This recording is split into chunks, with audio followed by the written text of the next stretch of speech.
Fuloni constituency ke parlo Fuloni ahithi hemrongrang along APHLC atum mass joining program kedeng amai kepadopon. Kedamtang ni phaikrit troksi ani Fuloni ahithi hemrongrang along APHLC pen mass joining program kedeng pon along BJP Congress lapen ASDC atum bangpharo isira inkonsosi atum chepokdun lapen bangso amai lake Fuloni constituency amai pu Dhuniram timung pensi charipon. Bangso amai long APHLC amai pu John Ingti Katharta chetongdun lapen APHLC Central Committee pen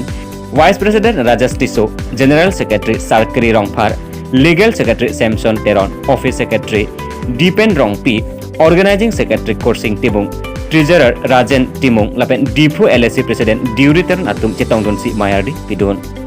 Bangso mass joining program along kadukawe pen bangpharoi sira ingkoi atum chepokdun rinti pusi Fuloni pen mirjeng hansi sai hamanong bertanang palik.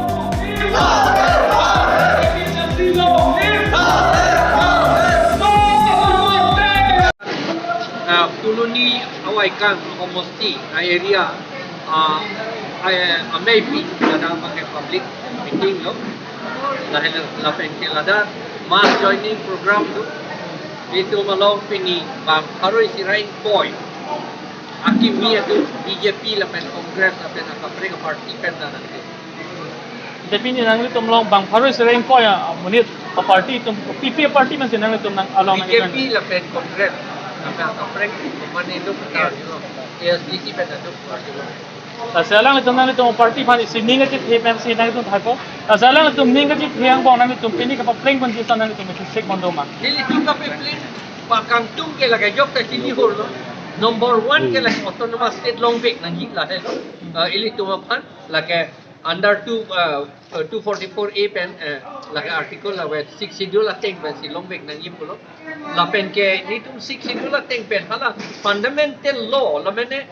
aputa ba non anta aputa non anda pepling pela aputa ke la hello council aputa ke hala paragraph 2 sa paragraph 7 pen election ka pedo ado la pen voter list ka selam ado kata selam pek nanti la pen ke hala dak ateng pen under paragraph 20 ateng pen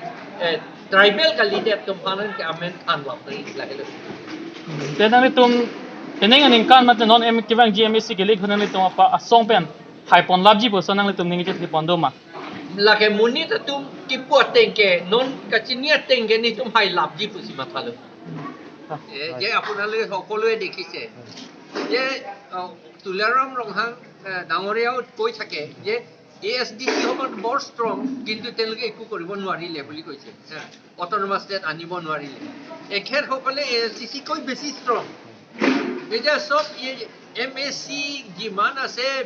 26 জন আৰু nominated আৰু 4 জন আৰু MP MLA 4-5 জন গোটেইখিনি BJP আৰু মানুহ 4 লাখ মান মানুহ তেওঁলোকৰ লগতে আছে তথাপি তেওঁলোকে অট'নমাছ ষ্টেটটো আনিব নোৱাৰিলে সেইটো বাদেই তেওঁলোকে পিয়ন পোষ্টটো এপইণ্ট কৰিব পৰা নাই তেওঁলোকে এইটো এতিয়া দেখিছে ডিফু গভৰ্ণমেণ্ট কলেজ তা পিয়ন পোষ্ট এপইণ্ট কৰিবলৈ সুইপাৰ এপইণ্ট কৰিবলৈ সাফা এইটো ক্লিনাৰ এপইণ্ট কৰিবলৈ গুৱাহাটীৰ পৰাহে আনিছে ৰিক্ৰুটমেণ্ট গুৱাহাটীহে কৰিছে চৰাইঘাট বুলি এটা কোম্পানী 6 শিডিউল মতে সেইটো নোৱাৰে ইয়াত কাউন্সিলহে কৰিব লাগে কিন্তু তেওঁলোকে বাধা দিব নোৱাৰিলে এক কথাও ক'ব নোৱাৰিলে তেওঁলোকে ইমান ডাঙৰ ষ্ট্ৰং হ'লেও এতিয়া ইমান দুৰ্বল হৈ গ'ল স্যাৰ আজি কিমান জন মানুহ জয়েন কৰিছে আপোনাৰ কংগ্ৰেছ আৰু বিজেপি 120 তে আগন্তুক নিৰ্বাচনত কেনেকুৱা ফলাফল হ'ব হবে নিৰ্বাচনটো আমি জনামতে MP MLA নিচিনা নহয়তো সকলো ৰাইজে এইটো চিন্তা কৰে কাউন্সিল ইলেকশ্যন হ'লে সেইকাৰণে যিটো এতিয়া বতাহটো বলি আছে সেইটো মতেতো আমিহে জিকিম 100% আমি জিকিম আমি নিজিকিলে তো তেওঁলোকে পিয়ন পোষ্টো নাপাব 1951 আমি কাৰ্বি মানুহ 88% আছিল ট্ৰাইবেল মানুহ 96% আছিল সব ট্ৰাইবেল লৈ নন ট্ৰাইবেল মাত্ৰ 4% এতিয়া আহি পাইছে এই 6 শিডিউল তো আছে মানুহবিলাক কৈ থাকে আপোনালোকৰ 6 শিডিউল আছে কিন্তু কিয় 6 শিডিউল ডিমান্ড কৰি আছে আমি 6 শিডিউল তো ডিমান্ড কৰা নাই আছে আমি ডিমান্ড কৰাটো 6 শিডিউল তো ইমপ্লিমেন্ট কৰিব লাগে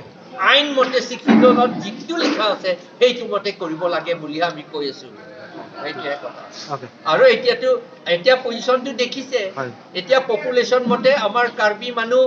44%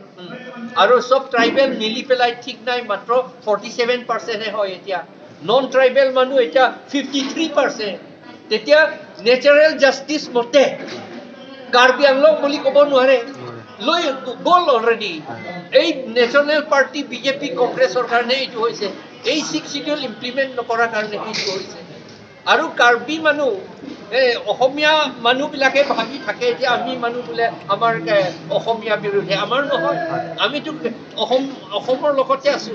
কিন্তু কাৰ্বি সেকশন যদি নাইকিয়া হৈ যায় আৰু অসম আকৌ থাকিব নেকি আপুনি ভাবক আমি যদি নাইকিয়া হৈ যায় আমাৰ দেশ যদি এই যে কাৰ্বি আংলং যদি বাংলাদেশ হৈ যায় এতিয়া অসম ডাঙৰ হ'ব নেকি এইটোৱে কথা ঠিক আছে thank you sir Thank you.